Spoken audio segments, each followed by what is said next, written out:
It's great. It's fantastic. I mean, this is the backstage, which isn't the most kind of salubrious part, but the stage is really nice, and I've just had a walk around the town actually, and it's very beautiful here. So it's a nice place to spend a summer evening.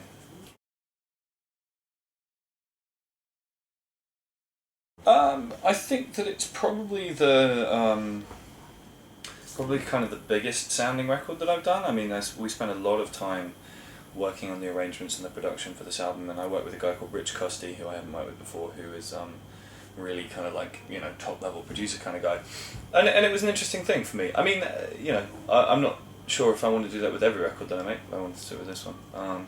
It's funny, sometimes people go, oh, you've changed, and I say, well, yeah, I don't want to repeat myself. Do you know what I mean? And hopefully each record I do is different from the other ones, and has a different sound. But yeah, I think that it's, I mean, also lyrically it's a pretty raw record, it's pretty open and personal, which was partly because I had some unpleasant shit go down in my personal life that I wanted to talk about, and partly because, I don't know, I think England Keep My Bones was quite a kind of lofty, like grandiose, like big record, and I didn't want to kind of go too far down that road, because then you end up sounding like Muse, and I don't want to sound like Muse, No offense to Muse, I'm sure they're a great band, but do you know what I mean? It's kind of like suddenly you start writing songs about kind of like the state of the nation and politics and war, and that's just not really what I want to do.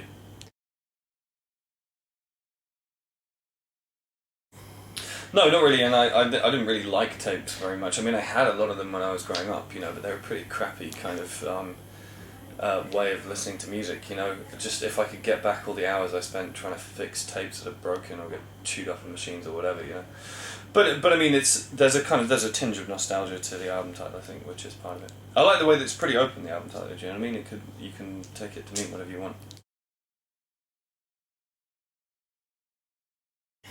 Yeah, sure, but it's a lot easier to put together a playlist. Do you know what I mean? I mean, and I suppose you can wax lyrical about kind of the idea of having to physically make the tape and the idea of having a physical limitation on how much music you put out and all this kind of thing.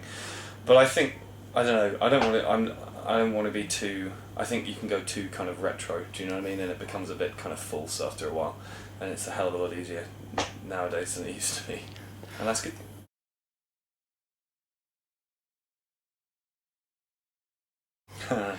Yeah, I guess. Well, I mean, there's an element of that to what I do now, So, and there are occasionally days, but I mean, if that's what I wanted to do, then I just go and do that, I mean, there's no one's holding a gun to my head and saying that I have to do what I do right now. I do it because it's what I mostly want to do. I mean, I have a side project band called Mongrel Horde, which I do very occasionally, but which is yeah, we're working on an album right now actually, so hopefully that'll be out soon. Yeah, I think you can get them from Extra Mile Recordings website, and they ship international, so you can get them from there. I mean, we did a kind of reissue thing of the first record with a DVD not so long ago, which was kind of fun. But I mean, again, I don't want I want the music to still be available, but I don't want to spend my whole life looking backwards. I mean, Million Dead was increasingly. I've been a solo artist twice as long as I was in Million Dead, and I've released more than twice as many albums and done an awful lot more shows and the rest of it. It's just kind of. I'm proud of everything that we did with Million Dead, but I don't think about it very often. Do you know what I mean? It feels like it was an entire lifetime ago.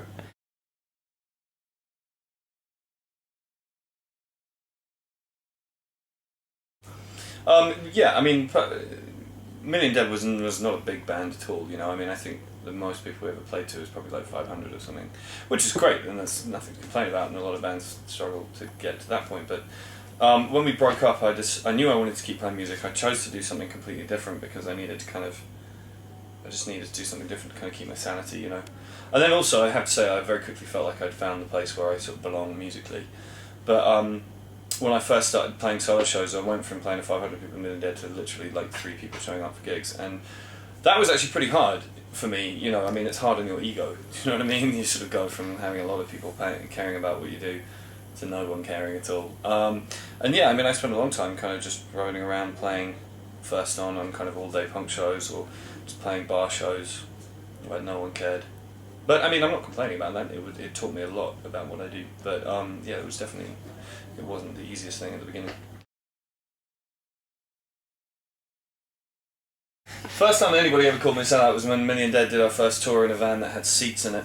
I'm not even joking, that's a true story. The guy who used to run, we used to rehearse at this kind of punk rock rehearsal place, and we had a van come pick us up that had seats and like a separate compartment for the equipment, you know, and before then we'd always just lay on top of the equipment when we were touring, and the guy who ran it said we were sellouts, and like wasn't kidding. But I thought that was kind of cool because it kind of got it out of the way. Do you know what I mean? It's such a stupid term. Like no one really. I have a very clear definition of what selling out means, but most people just confuse it with being popular or not my own little secret anymore, which are neither of. That's not what it means. But selling out means making music for anybody other than yourself as your primary audience, and that can be to sell records or for radio play, or indeed it can be for your girlfriend or to try and please the fans or whatever. Any of those things constitute selling out because you're not being honest about your creative judgments. You know, if you're trying to sort of guess what other people might want you to do, that's what selling out is. But I don't do that. So.